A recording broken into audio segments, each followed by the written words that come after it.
Un vent de fraîcheur a soufflé sur Arvida depuis ces derniers mois et c'est loin d'être terminé. De nombreux projets sont lancés pour 2019, tels la décontamination du terrain de l'ancien Ultramar ainsi que la rénovation du Théâtre Palace. Conseiller municipal depuis 9 ans du district numéro 5 à Saguenay. Monsieur Dufour, Carl Dufour, bonjour. Bonjour, bonjour. Donc, Monsieur Dufour, il y a 6 édifices qui ont connu des rénovations majeures ces derniers temps. Lesquels? Bien, écoute, au niveau du centre-ville, on a eu dans les dernières années, naturellement, quelques démolitions. Ce n'étaient pas des bâtiments qui étaient protégés au niveau du patrimoine. Naturellement, on a vu l'ancien Gagnon Frères qui était là. On l'a démoli tout simplement et refait ce qui est Revenu Québec aujourd'hui. Donc, ça a été une pièce maîtresse. On a eu également la bibliothèque municipale qui a été restaurée de A à Z, intérieur et extérieur. Donc, c'est un bâtiment qui est fort pour le secteur Arvida. On a eu aussi l'ancien bloc qu'on appelle le bloc A au centre-ville. C'est le premier bâtiment au centre-ville qui a été construit en 1929-30, restauré de A à Z aussi par un promoteur. Et c'est là qu'aujourd'hui, on a le syndicat d'Alcan qui est là. Il y a le Sport Davis aussi qui a déménagé là. Donc, il y a beaucoup de bâtiments qui ont retrouvé là, leur cachet d'origine. Ça, c'est les gens qui sont vraiment extrêmement heureux dans le quartier. Et qu'est-ce qui explique la revitalisation actuelle d'Arvida? Bien, écoute, moi, c'est drôle parce qu'au début, quand je suis arrivé dans ma campagne, j'ai travaillé. Ma campagne était basée sur le patrimonial. Je voulais qu'on conserve Arvida. Puis au début, c'était extrêmement difficile parce que, oui, il y avait des contraintes. Il y avait des contraintes au niveau du centre-ville. Il y avait des contraintes au niveau des résidences pour les maisons. Et puis, petit à petit, les gens ont commencé à s'intégrer, ils ont compris un peu vers quoi on voulait aller. Puis, aujourd'hui, on a même dit des fois à des commerçants qui voulaient venir s'installer avec des idées qui étaient un peu farfelues. On a dit non, regarde, on a un plan qui est bien établi. Puis là, à chaque semaine, à chaque mois, on voyait une effervescence qui était, parce que quand je suis arrivé en 2009, c'était complètement vide, le centre-ville. Il a fallu qu'on fasse, la Ville a fait des mouvements, comme on parlait tantôt avec la bibliothèque, de conserver Revenu Québec. Je pense que les gens, les investisseurs ont cru au potentiel d'Arvida, puis je pense que c'est le début. On va avoir une grosse année 2019 là, au niveau de la revitalisation et de nouvelles constructions au centre-ville. La place des Vices a connu un rajeunissement. En quoi consiste-t-il? Bien, on a un programme à la Ville au niveau de restauration des bâtiments patrimoniaux dans le secteur du centre-ville. Et il y a vraiment beaucoup de commerçants ou de propriétaires d'immeubles qui ont mis une partie de l'argent finalement et avec les investissements de la Ville pour refaire des rénovations de façade commerciale.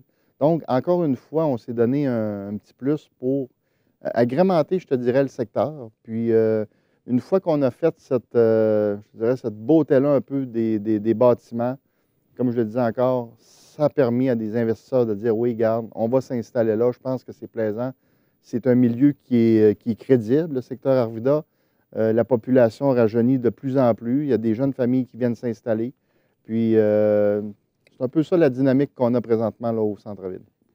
Et l'offre, on sait que, si on va plus loin un petit peu que le Carré des Vices, on sait que l'offre d'achat de l'école Riversade, qui est située non loin du boulevard Saguenay, a été refusée. Qu'est-ce que vous en pensez? Oui. Bien, écoute, c'est sûr que c'est pas nos décisions à nous, à la Ville, mais on avait acheminé des promoteurs. La Ville, nous, on a fait les efforts parce que tu sais que les écoles sont... Le zonage pour une école, c'est de recevoir de la formation, pour recevoir, dans le fond, des écoles, que ce soit primaire ou secondaire. On avait réussi à Ville pour se dire, regarde, on va donner une chance à ces bâtiments-là qui sont vides, une nouvelle vie peut-être. Donc, on a fait des amendements de zonage pour leur permettre de faire des loyers, recevoir des bureaux administratifs, recevoir du communautaire. Puis, malgré tout ça, il y a des offres qui ont été sur la table puis ont été refusées par la commission scolaire, par certaines commissions scolaires. Moi, je trouve ça dommage parce qu'il faut comprendre que les bâtiments, de plus en plus, tu vas avoir des fermetures de bâtiments scolaires, des églises. Ça ne vaut pas grand-chose. Tu sais, la valeur de ces terrains-là, de ce bâtiment-là, est tout simplement une valeur de terrain. Mais étant donné que l'école Riverside, elle est protégée dans le noyau institutionnel du quartier Sainte-Thérèse, elle ne pourra jamais être démolie. Donc, il faut absolument que le promoteur qui veut acheter ça ait un projet concret, puis il va avoir à débourser beaucoup d'argent. Et vous, qu'est-ce que vous aimeriez voir naître dans ce bâtiment-là? Bien, comme je disais, on avait ouvert le zonage. Il y avait, il y a déjà beaucoup de loyers, de blocs à logement dans ce coin-là. Puis effectivement, les reconversions d'églises ou d'écoles vont vers ça, tendent vers ça. Et puis, oui, c'est une possibilité d'avoir des lofts. Quelqu'un voulait faire des lofts là, puis des bureaux administratifs. Je pense que c'est pas loin du centre-ville non plus. Ça aurait été une belle opportunité là, pour donner un peu à la communauté, parce que dans le fond, les écoles, les églises appartiennent à la communauté. Hein? Ça fait qu'on ne peut pas payer ça non plus des prix très, très élevés. Déjà là, que les promoteurs sont prêts à investir beaucoup, beaucoup d'argent. Je pense que d'avoir une école ou une église à bas prix ça aurait été bien pour le quartier. Et qu'est-ce que vous répondez aux gens de Saguenay, aux gens qui disent que tout se passe à Chicoutimi?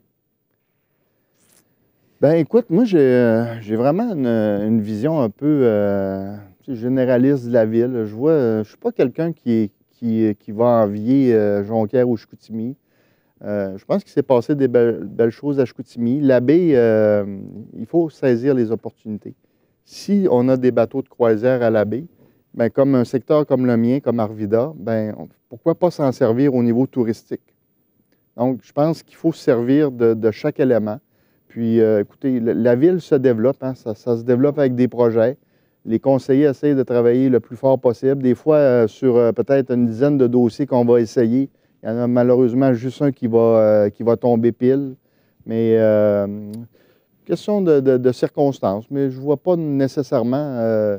c'est une autre vision. Hein. Il y a beaucoup de gens qui ramènent que la Saint-Dominique à Jonquière, dans les années 80, c'était effervescent, c'était les bars, tout ça. Mais ce temps-là est révolu. Là. Tu peux pas ramener ça. On manque de main-d'œuvre. Les gens ne veulent pas nécessairement investir dans la restauration, les bars. Je pense qu'on est rendu à un autre ère. Là. Puis, les centres-villes traditionnels, des beaux petits centres-villes tranquilles, je pense qu'on en est rendu là. Je m'entretenais avec le conseiller municipal Carl Dufour. Merci, M. Dufour. Merci beaucoup à vous. Mesdames et messieurs, au revoir.